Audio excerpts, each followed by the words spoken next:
In the first video in this playlist, I discussed an argument that states that none of us are ever morally responsible for our actions.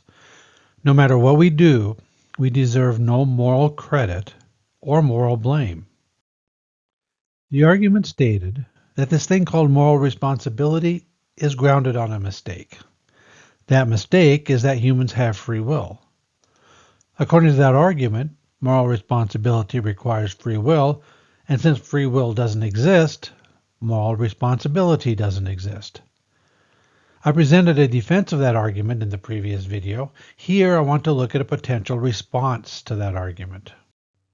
One way that the original argument could fail is if the second premise is false. There's a debate on this issue. However, in this presentation, I'm going to assume that the second premise is true.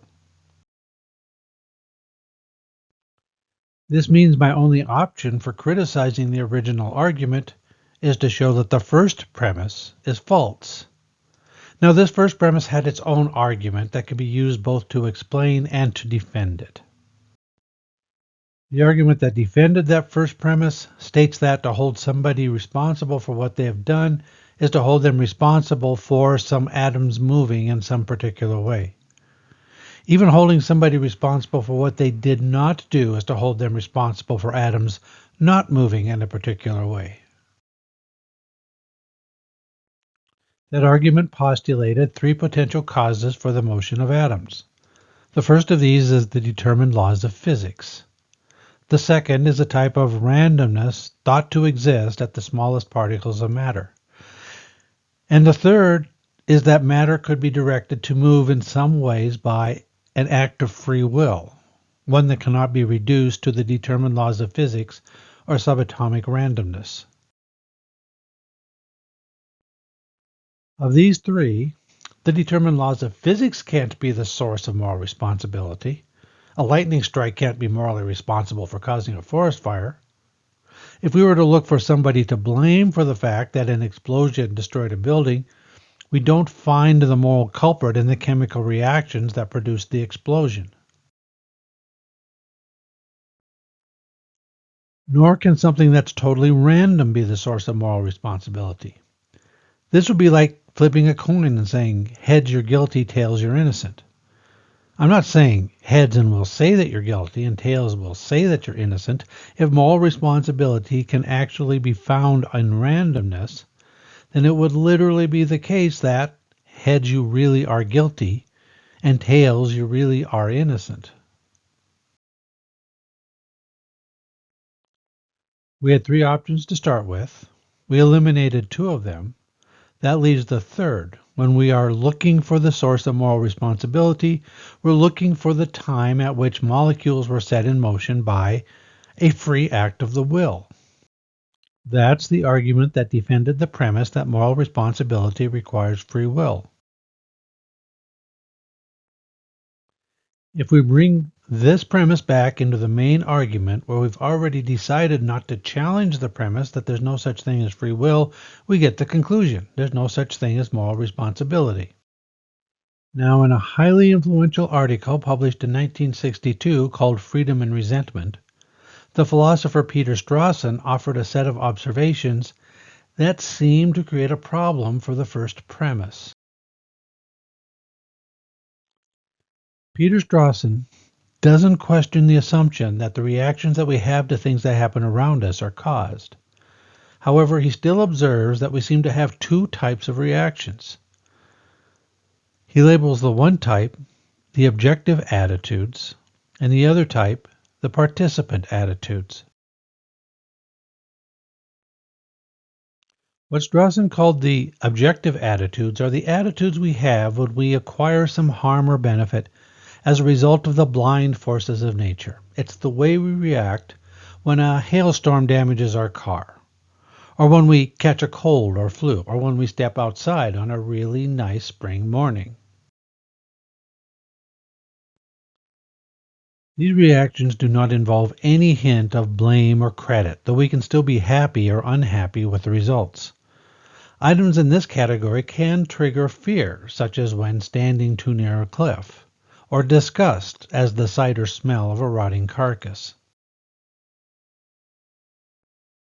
Sometimes we have this objective attitude to the actions of other people. We react to things like a young child that screams, "I hate you," or a parent with Alzheimer's who treats one as a stranger, or even as somebody who's hostile, in about the same way we react to the weather. We have an appreciation for the good days and a resigned acceptance of the bad days. This objective attitude is to be contrasted with the participant attitude. The participant attitude describes the reactions we have when others provide us with a benefit or harm deliberately. We can see the difference in the different ways we would react to somebody stepping on our foot in a crowded room versus the way we would react if somebody were to face us and, with an angry look, deliberately stomp on our toes.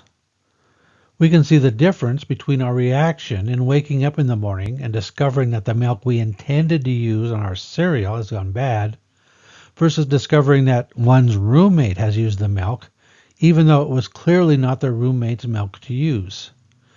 We see it in the difference between finding something quite useful while walking down an alley and getting a gift from a friend because I thought you might like it. According to Strawson, the participant attitudes are those we have in reaction to what he called the quality of somebody's will towards us and the things and people we care about. Sure, we might get frustrated at a computer and blame it for losing our paper when it crashes, or get angry at a chair when we crash our toe against its leg as we head to the kitchen, but we recognize that ultimately these reactions are inappropriate. They don't seem to be inappropriate when they are the reactions to the deliberate acts of other people.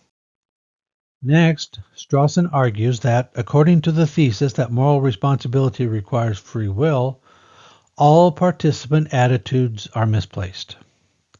The people who show an ill will or good will towards us are no more responsible for the harms and benefits that they cause than the computer or the chair.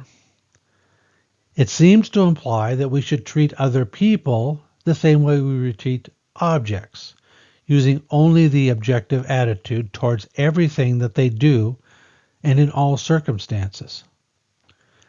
The claim is that there's no relevant difference between one's foot accidentally being stepped on in the crowded room and its being deliberately stomped on, other than a difference in the causal chain. Consequently, there's no reason to have a different reaction to each type of event. The friend who brought the gift because I thought you might like it was determined to buy the gift. The forces of nature required it. There appears to be no sense in having a sentiment of gratitude or of even saying thank you. Strawson argues that we simply cannot live a life free of the reactive attitudes. They're built into us. He wrote, quote, "The human commitment to participation in ordinary interpersonal relationships is, I think, too thoroughgoing and deeply rooted for us to take seriously the thought that a general theoretical conviction might so change our world that in it there were no longer any such things as interpersonal relationships as we normally understand them. And being involved in interpersonal relationships as we normally understand them precisely is being exposed to the range of reactive attitudes and feelings that is in question." End quote. But to say that we should reject this thesis because we don't like its implications seems to be a poor argument. Strawson also argues that it's strange that our everyday practice of having an objective reaction to the behavior caused by such things as a mental illness or the immaturity of a child can be attributed to the theoretical discovery that in these cases individuals lack free will.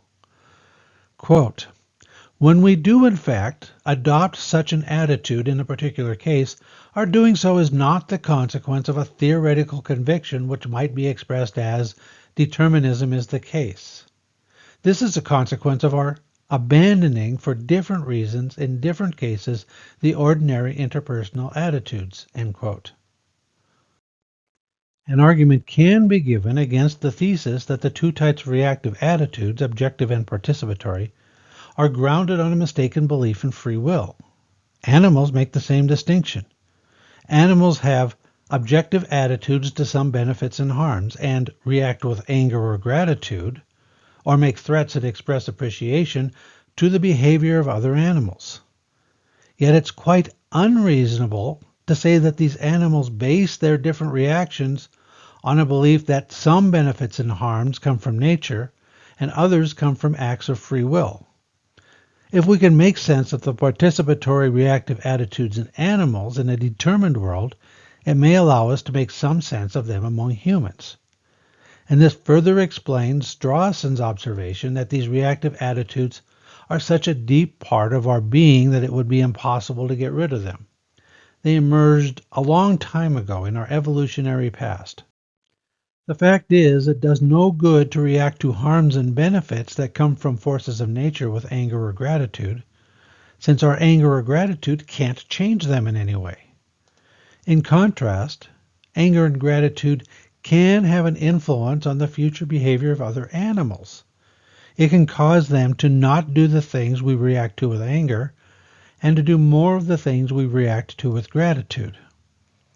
It's the effects of these reactions, not a belief that creatures have free will and that other natural forces don't, that explains why we have two different types of reactions.